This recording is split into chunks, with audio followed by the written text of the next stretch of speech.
Mapagpalang gabi mga kapatid. Ang babasahin ko po ngayon ay ang Genesis chapter 5 verse 1 to 6. Sinabi po dito, ang mga lahi ni Adan. Ito ang kasaysayan na isinulat tungkol sa pamilya ni Adan. Nang nilikha ng Diyos ang tao, ginawa niya itong kawangis niya. Nilikha niya ang babae at lalaki. At binasbasan niya sila at tinawag na tao. Nang 130 taong gulang na si Adan, isinilang ang kanyang anak na kawangis niya. Pinangalanan niya itong Seth. Matapos isilang si Seth, nabuhay pa si Adan ng 800 taon at nagdagdag pa ang mga anak niya. Namatay siya sa edad na 930. Amen. Magandang gabi mga kapatid. Mabasahin ko po ngayon ay Genesis chapter 5 verse 7 to 11. Matapos isilang si Enos nabuhay pa si Seth ng 807 taon at nagdagdagan pa ang mga anak niya. Namatay siya sa edad na 912. Nang 90 taong gulang na si Enos, isinilang anak niyang lalaki si Kenan. Matapos isinilang si Kenan, nabuhay pa si Enos ng 855. Sa taong na nadagdagan pa ang mga anak niya, namatay siya sa edad na 905. Amen. So, Genesis book 12, nang pinatumpong taong gulang na si Kenan, isinilang ang anak niyang lalaki na si Mahalalel. Matapos isinilang si Mahalalel, nabuhay pa si Kenan ng 40 taon at nadagdagan pa ang mga anak niya.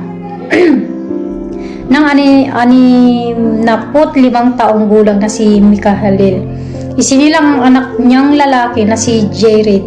Matapos isinilang si Jared, nabuhay pa si Mahalalel ng 83 taon at nadagdagan pa ang mga anak niya. Namatay siya sa edad na 895. So, yun lang po. Magandang gabi po sa ating lahat. Narito po ang aking daily devotion ngayong araw. Genesis chapter 5 verse 17 to 21.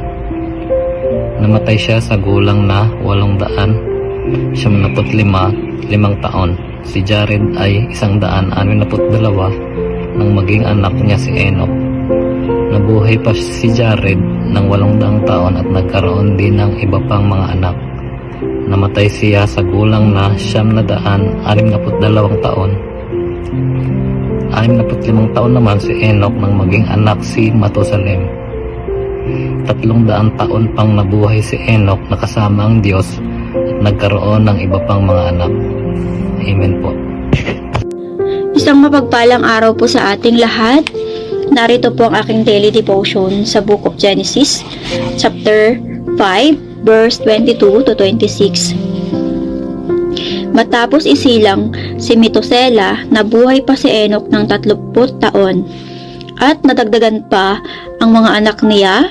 Ng panahong iyon, malapit ang relasyon ni Enoch sa Diyos. Nasa 36 taong gulang siya nang siya ay nawala dahil kinuha siya ng Diyos. Nang 187 taong gulang ni si Metusela, isinilang ang anak niyang lalaki na si Lamech. Matapos isilang si Lamech, nabuhay pa si Metusela ng 78 taon at nadagdagan pa ang mga anak niya. Amen po. Ito po ay kasunod sa aking devotion. Nanggaling po siya sa Genesis chapter 5 verse 27 to 32. Ang sabi po dito, namatay siya sa edad na 969 ng 182 taong gulang na si Lamech. Isinilang ang isa niyang anak na lalaki. Sinabi niya, ang anak kong ito ay makakatulong sa mga kahirapan natin dahil sa pagsumpa ng Panginoon sa lupa. Kaya papangalanan ko siyang Noe.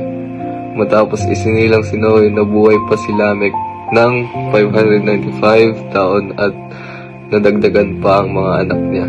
Namatay siya sa edad na 777. Nang 500 taong gulang na si Noe, isinilang ang mga anak niyang lalaki na sina Shem, Ham at Japheth.